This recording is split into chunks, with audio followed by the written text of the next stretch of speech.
Hello guys, आज का हमारा जो टॉपिक है वो डेटा स्ट्रक्चर का एक कंसेप्ट है ट्री।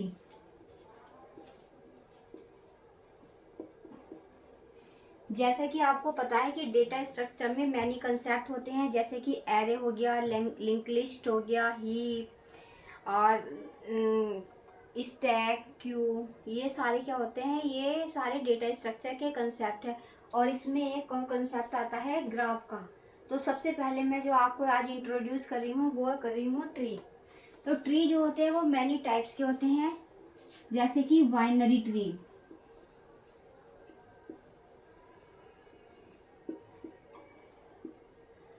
अब गाइस, जैसे कि मैंने आपको बताया है कि बाइनरी, तो बाइनरी का मीन्स आपको पता है कि बाइनरी का मीन्स होता है 2, 0 एंड 2। तो इसमें क्या होता है, जो हमारा बाइनरी ट्री होता है तो उसके जो एवरी नोड होता है उसके अंदर मैक्सिमम कितने नोड होते हैं, 2, 0 and 2। Every node has maximum at least 2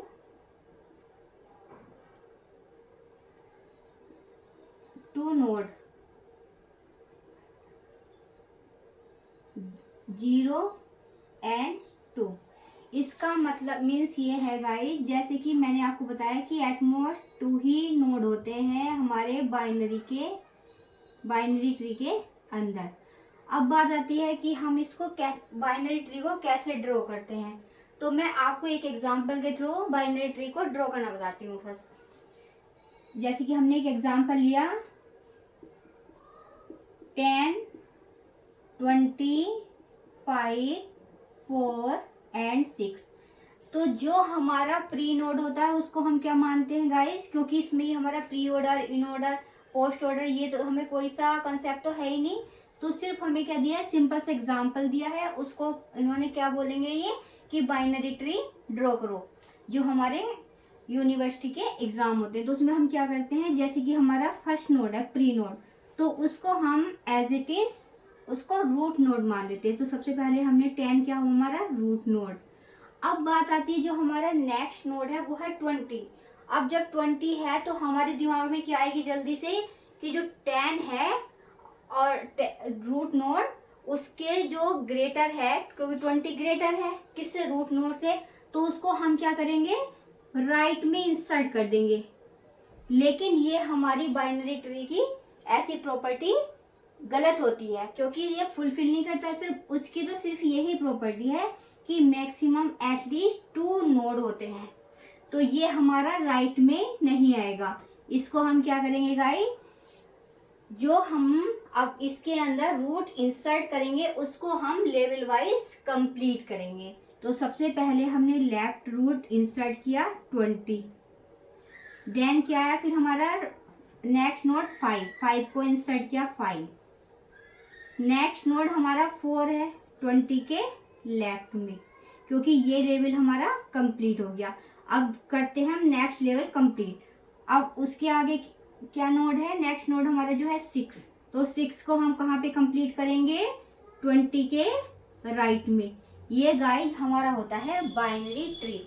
इसमें सिर्फ एटमोस्ट 2 ही चाइल्ड के बारे में बात करेंगे कि मैक्सिमम 2 ही चाइल्ड होते हैं, और कोई भी प्रॉपर्टी हम इसके अंदर इंसर्ट नहीं करेंगे।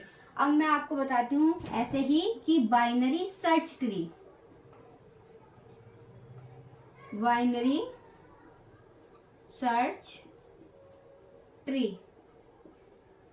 तो जैसा कि गाइस मैंने आपको बताया कि बाइनरी सर्च ट्री, तो बाइनरी सर्च ट्री के अंदर बाइनरी ट्री की प्रॉपर्टी तो फुलफिल करती ही है, और अलग से एक्स्ट्रा क्या हो जाती है, BST की, मतलब कि बाइनरी सर्च ट्री की जो प्रॉपर्टी है वो फुलफिल हो जाती है।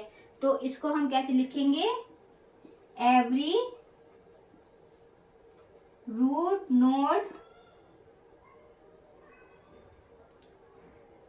या every binary search tree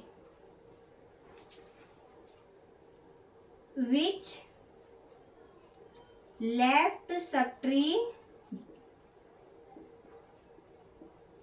is less than root node and right subtree is greater than root node. तो गाइस इसमें क्या प्रॉपर्टी है कि जो हमारी BST है, बाइनरी सर्च ट्री, उसके अंदर बाइनरी ट्री की प्रॉपर्टी तो फुलफिल ही करेगी, बट उसके अंदर BST का कंसेप्ट भी लगेगा। उसमें क्या है, जो हमारा रूट नोड होता है उसका लेफ्ट का जो सब ट्री होता है उसको हम रूट नोड को क्या करेंगे, ग्रेटर, और जो हमारा सब ट्री है उसके जो नोड आएंगे वो लेस देन। जैसे कि मैं आपको एक एग्जांपल के थ्रू एक्सप्लेन करती हूँ। एग्जांपल हम यही ले लेते हैं कि 10, 25, देन 4 देन 6। सबसे पहले हमारा जो प्री नोड है उसको हम as it is root node ले लेते हैं 10। अब बात आती है कि जो हमारा नेक्स्ट नोड है 20, उसको कहाँ इंसर्ट करेंगे। तो अब मैंने क्या बताया था कि जो हमारा रूट नोड होता है उसके जो राइट में आता है वो ग्रेटर देन, एंड लेफ्ट में क्या आता है हमारा स्मॉल, लेस देन। तो अब हम 20 कहाँ पर इंसर्ट करेंगे, 10 के राइट में। अब नेक्स्ट नोड आता है 5, तो 5 किससे लेस है, 10 से। अब हम यहाँ पे 5 इंसर्ट करेंगे 10 के लेफ्ट में। तो गाइस क्या हुआ, ये लेवल भी हमारा कंप्लीट हो गया। अब आती है हमारी बात नेक्स्ट नोड की। तो नेक्स्ट नोड किससे लेस देन है, 5 से।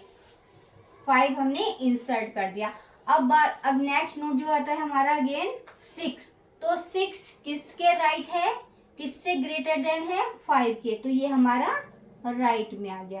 तो ये गाइस हमारी बाइनरी सर्च ट्री की प्रॉपर्टी है। अब मैं आपको बताती हूँ कि AVL ट्री क्या होता है। AVL ट्री, तो गाइस AVL ट्री को हम कहते हैं कि ये एक सेल्फ बैलेंसिंग ट्री होता है। इसके कुछ फैक्टर्स होते हैं, जैसे कि ये हमें नोड दे रखे हैं, इनको जब हम काउंट करते हैं तो उसके फैक्टर के लिए 1, 0 एंड -1 ही होना चाहिए। तो मैं आपको बताती हूँ कि AVL tree is self balancing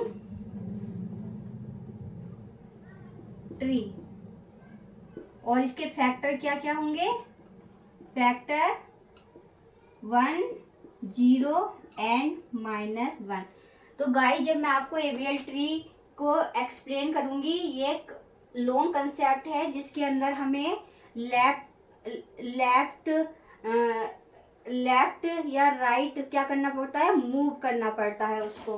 तो जब हम उसको अपने ट्री को बैलेंस करते हैं तो उसके लिए हम या तो लेफ्ट मूव करते हैं या फिर हम राइट मूव करते हैं।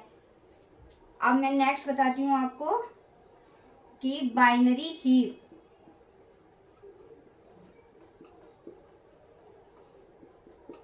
बाइनरी हीप जो होते हैं 2 टाइप्स के होते हैं, maximum heap and minimum heap. First है हमारा मैक्सिमम हीप एंड सेकंड है मिनिमम हीप।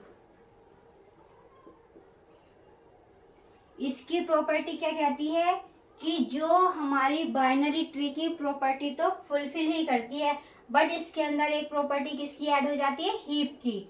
तो वो क्या होता है, कि जो भी हमारा लेफ्ट सब ट्री है या राइट सब ट्री है, मैक्सिमम हीप में हम क्या करेंगे, रूट नोड जो होगा वो ग्रेटर देन होगा किससे, लेफ्ट सब ट्री से एंड राइट सब ट्री से। और मिनिमम हीप में क्या होगा, जो हमारा रूट नोड होगा वो मिनिमम होगा लेफ्ट सब ट्री से एंड राइट सब ट्री से। Every root node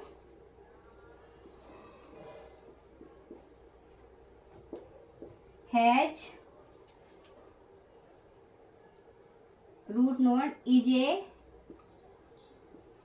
maximum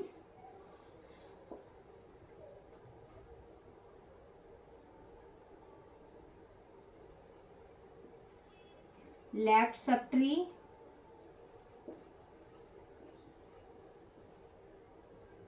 and right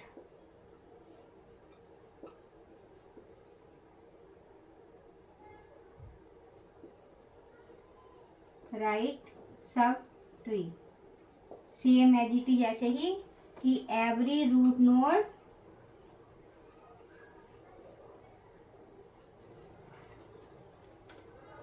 is a minimum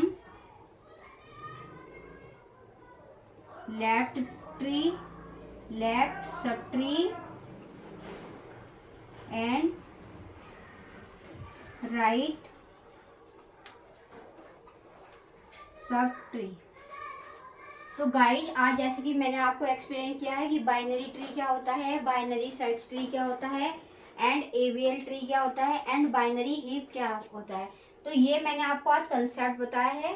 AVL tree और बाइनरी हीप का जो हमारी एक्सप्लेनेशन आएगी वो हमारी नेक्स्ट वीडियो में आएगी। Thank you guys.